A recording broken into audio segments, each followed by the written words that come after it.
अल्हम्दुलिल्लाहि रब्बिल आलमीन वस्सलातु वस्सलामु अला नबीना मुहम्मद व अला आलिहि व सहबिहि अजमईन अम्मा बाद।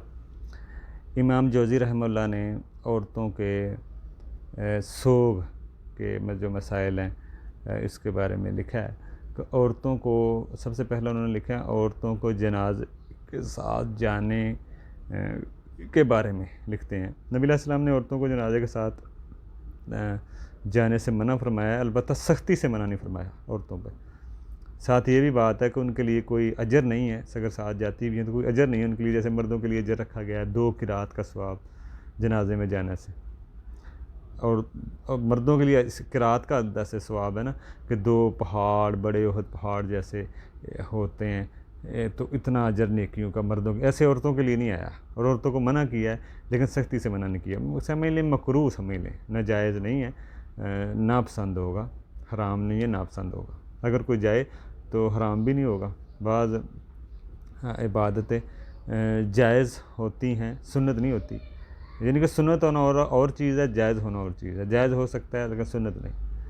तो अगर कोई और जनाजा पढ़ना भी औरत के लिए जायज़ होगा, सुन्नत नहीं होगा लेकिन जायज़ है।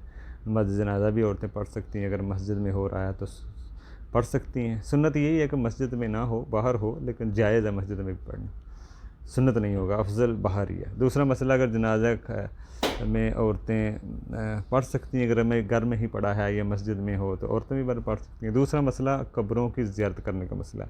देखें अहनाबल इमाम अहमद बिन हम्बल हम्बली जो उलमा हैं वो तो नाजायज़ ही कहते हैं, ठीक है ना, कब्रों पर जाना नाजायज़ हराम है औरतों का। लेकिन अल्लाह के नबी ने लानत की है, हदीस है कसरत से जाने वालों की, औरतों पर जो कसरत से नहीं जाती, कभी कभार जाती हैं तो वो जा सकती हैं। जैसे हो सकता है ये जो कहा जा रहा है कसरत से जाने वाली को लानत है, ये इब्तदाई मरहले में हुक्म हो, ठीक है ना, इब्तदाई मरहले में हुक्म किया दिया हो, मना का बाद में ख़त्म कर दिया हो। दूसरा, कसरत से जाने वालियों पर लानत की है।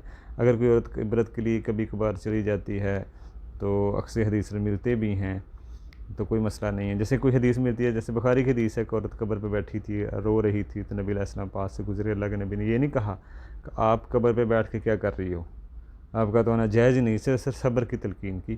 तो ये एक दलील मिल रही है। इसी तरह और भी हदीसें मिलती हैं हताशा से कि वो उनके पीछे पीछे हताशा कब्रस्तान तक गई नबी अलैहि सलाम के पीछे। इस तरह की हर रवायतें मिलती हैं कि औरतें कभी कभार बर जा सकती हैं इबरत के लिए और उनके लिए दुआ करें। मज़ारों पे नहीं, मकबरों पे नहीं, मकबरों पे जाना हराम है, इसलिए ऐसे सफ़र करना जाना वहाँ पे नहीं, कब्रस्तान में जहाँ पे बहुत सारी कब्रें हों और उनके लिए दुआ करें और अपनी इबरत के लिए, वो भी कभी कभार, कसरत से नहीं।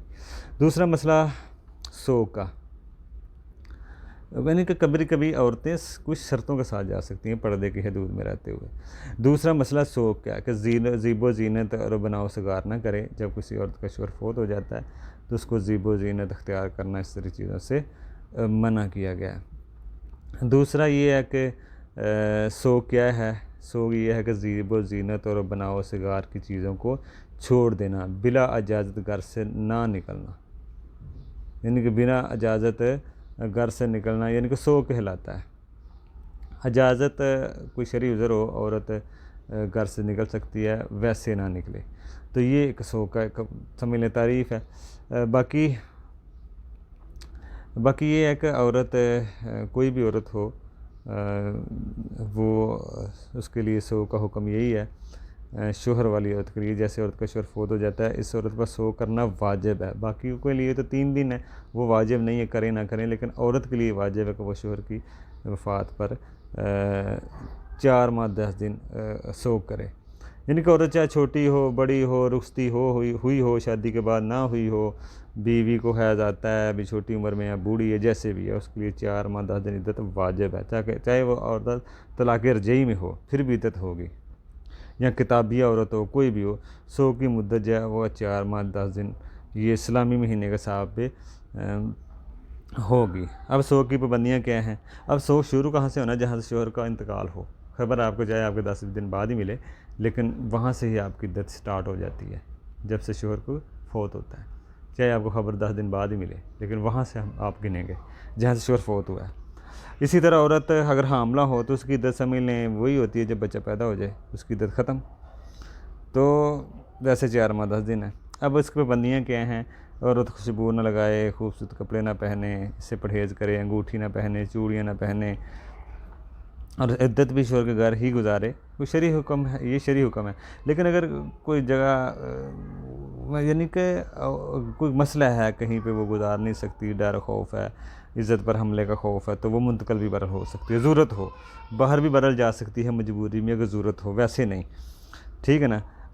दूसरा मसला ये है कि वो चाहे उसी शोहर के घर में इद्दत गुजारनी है उसने, चाहे किराए का ही घर क्यों ना हो, लेकिन अगर खौफ है वहाँ पे, डर खौफ है, तो फिर अलग मसला है। हाँ, अगर औरत को ज़रूरतें हैं, वो घर से बाहर कोई चीज़ ला के देने वाला नहीं है, कोई बीमारी में हॉस्पिटल जाना है, बैंक जाना है, कोई काम है, कोई शरई उज़र है, तो बाहर भी बदल जा सकती है मजबूरी की हालत में। दूसरी मसला इसमें ये है कि अगर औरत को बुराई में पड़ने का ख़तरा हो शादी के बाद, इद्दत में तो वो निकाह नहीं करेगी, इद्दत गुजारने के बाद जब वो कहीं पे शादी नहीं करती, तो उसका ये क्या मसला है? देखिए, सबसे पहली बात ये कि अगर औरत को बुराई में पड़ने का ख़तरा है, फितने में पड़ने का ख़तरा है, तो वो अपने आप को इज़्ज़त की हिफाज़त नहीं कर सकती, तो फिर उसको चाहिए गैर शादीशुदा ना रहे, उसके चाहिए कि शादी कर लेनी चाहिए। लेकिन अगर अपनी वो इज़्ज़त को बचा सकती है, नान नफ़का आसानी से उठा सकती है, कोई ऐसे खिलाफ शरीयत चीज़ें किए बगैर, यानी कोई ऐसी को खिलाफ शरी चीज़ उसको हो जाती है, होने का ख़तरा है, या वो कोई ऐसी हराम हदूद में पड़ सकती है, इज़्ज़त में उसको अपनी बाकी नहीं रख सकती, तो ये सारी चीज़ों फिर उसके लिए फिर गैर शादीशुदा रहना जायज़ नहीं है औरत के लिए। उसको चाहिए वो शादी करके रहे, अपनी इज़्ज़त की अगर हिफाज़त नहीं कर सकती, नान नफ़के मसला है, फिर औरत को चाहिए कि वो शादी करे, बगैर शादीशुदा औरत ना रहे। हमारे यहाँ तो शादियाँ, अगर किसी का 1-2 बच्चा भी हो तो उसको वैसे ही सारी उम्र गुजार